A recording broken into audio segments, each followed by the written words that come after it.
Hello friends, मेरा नाम ऋषभ भारद्वाज है। मैं एक फुल टाइम ऑप्शन ट्रेडर हूँ। इस वीडियो में हम लोग समझेंगे डेरिवेटिव्स क्या होते हैं। चलिए शुरू करते हैं।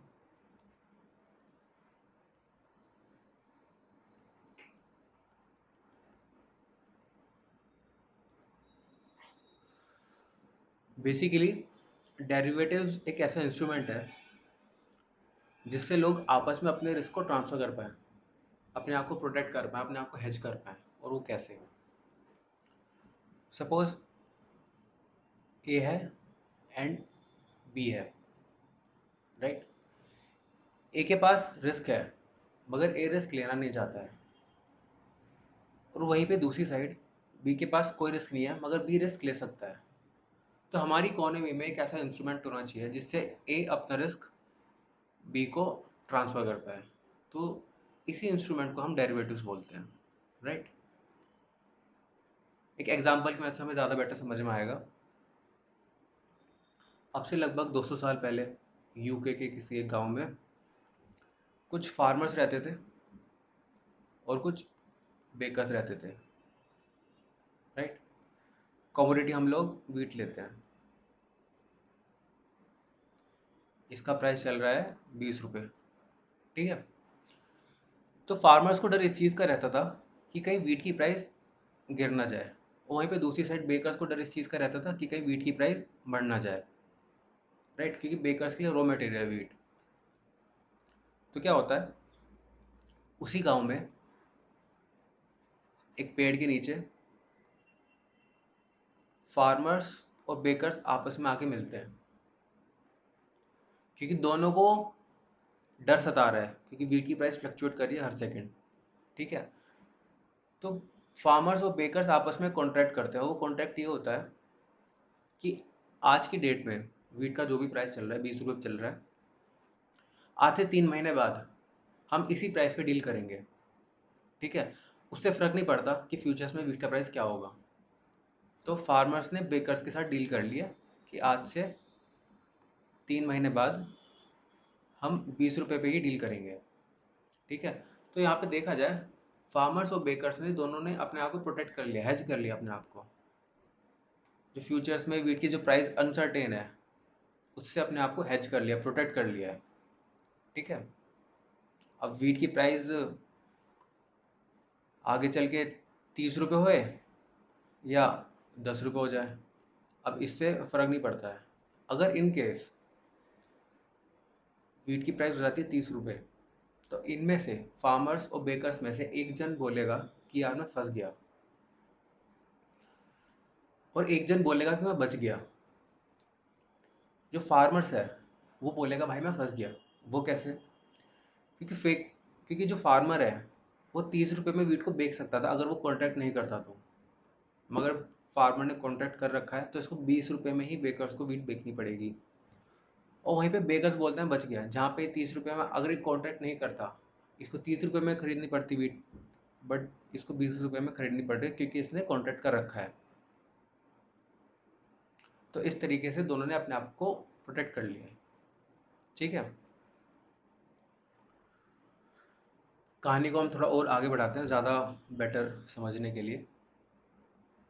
अभी भी कुछ फार्मर्स बच गए, क्योंकि बेकर्स और नहीं थे, कुछ फार्मर्स अभी भी बच गए जो आपस में जो कॉन्ट्रैक्ट नहीं कर पाए। तो देखा जाए ये अभी भी रिस्क रिस्क पे बैठे हुए हैं। तो क्या होता है, उसी गांव में कुछ लोग यही नौटंकी होते हुए देख रहे थे कि जो फार्मर्स और बेकर्स आपस में कॉन्ट्रैक्ट कर रहे हैं, तो इसी को होते हुए देख रहे थे। तो उसी भीड़ में से एक जन उठ के आता है और एक फार्मर से बोलता है कि भाई मैं तेरे से डील करने के लिए रेडी हूँ 20 रुपये में,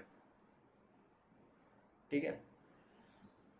तो बाकी लोग इसको बोलते हैं कि भाई तू क्यों डील कर रहा है, तेरे पास तो कोई बेकरी नहीं है। तो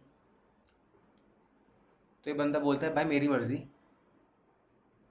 इसको लगता है कि इसके पास दिमाग बहुत ज़्यादा है, क्योंकि इसको लग रहा है ये बुलिश है वीट पे। इसको लग रहा है कि आगे चल के वीट की प्राइस ऊपर जाएगी। तो वीट की प्राइस ऊपर जाएगी, सपोज अगर 30 रुपये हो जाती है, तो ये बंदा क्या चाह रहा है, 20 रुपये में यहाँ से खरीदेगा और 30 रुपये में इधर बेच देगा, तो ये 10 रुपये का प्रॉफिट कमाना चाह रहा है, मतलब इसको लग रहा है कि आगे चल के वीट का प्राइस बढ़ेगा, तो इसलिए इसने कॉन्ट्रैक्ट किया है। वहीं पे एक दूसरा बंदा होता है, देखा, ये जो फर्स्ट बंदा है ये स्पेकुलेटर है, ये स्पेकुलेट कर रहा है वीट वीट की जो प्राइस है उस पर। वहीं पे एक दूसरा बंदा है, ये भी एक डील करता है 20 रुपये में, मगर इसका रीज़न कुछ और है। इसका रीज़न ये है क्योंकि इस बंदे को पता है इसी टाइप की कुछ डील किसी एक दूसरे गांव में हुई है 22 रुपये पे। तो ये बीच तो ये जो बीच का 2 रुपये है ये कमाना चाह रहा है। तो देखा जाए ये जो बीच का 2 रुपये कमा रहा है ये रिस्क फ्री है, इसको 100% ही 2 रुपये मिलेंगे। तो ये जो बंदा है ये आर्बिट्राजर है। आर्बिट्राजर की एक डेफिनेशन होती है, आर्बिट्राजर वो लोग होते हैं जो कि बिना खुद का पैसा लगाए, बिना रिस्क लिए प्रॉफिट कमाते हैं। तो ये 3 क्राइटेरिया फुलफिल होना चाहिए आर्बिट्राजर के लिए। तो ये बंदा आर्बिट्राजर है क्योंकि ये तो देखा जाए जो आर्बिट्राजर है ये शाना बंदा है। ये जो बीच में मिस प्राइसिंग हो रही है, ये जो मिस प्राइसिंग हो रही है उसका डिफरेंस खाना चाह रहा है। तो ये बंदा आर्बिट्राजर, ये बंदा शाना है, और ये बंदा स्पेकुलेटर है जो पहला बंदा है। ठीक है। तो इस पूरी कहानी में हमने 3 लोगों के बारे में समझा है। एक वो हेजर्स, जो फार्मर्स और बेकर्स हैं, जो फार्मर हैं, फार्मर्स एंड बेकर्स, ये हेजर्स हैं, राइट। और ये जो पहले नंबर का बंदा है ये स्पेकुलेटर है,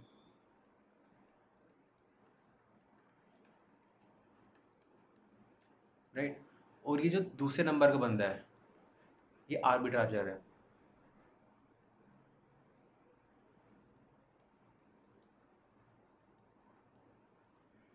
राइट।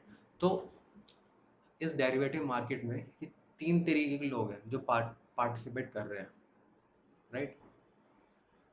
तो यही होता है डेरिवेटिव्स। ये मैंने एक हिंट दिया है, एग्जांपल दिया, अभी मैंने बताया नहीं है पूरी तरीके से डेरिवेटिव्स क्या होता है। तो आगे आने वाली वीडियो में हम समझेंगे कि फॉरवर्ड्स क्या होता है,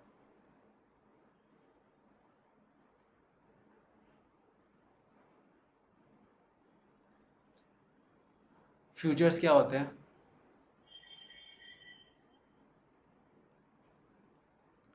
ऑप्शंस क्या होते हैं,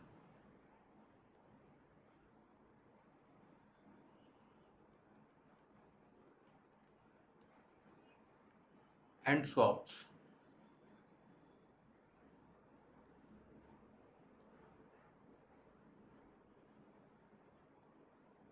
राइट। अभी के फिलहाल इतना ही, थैंक यू।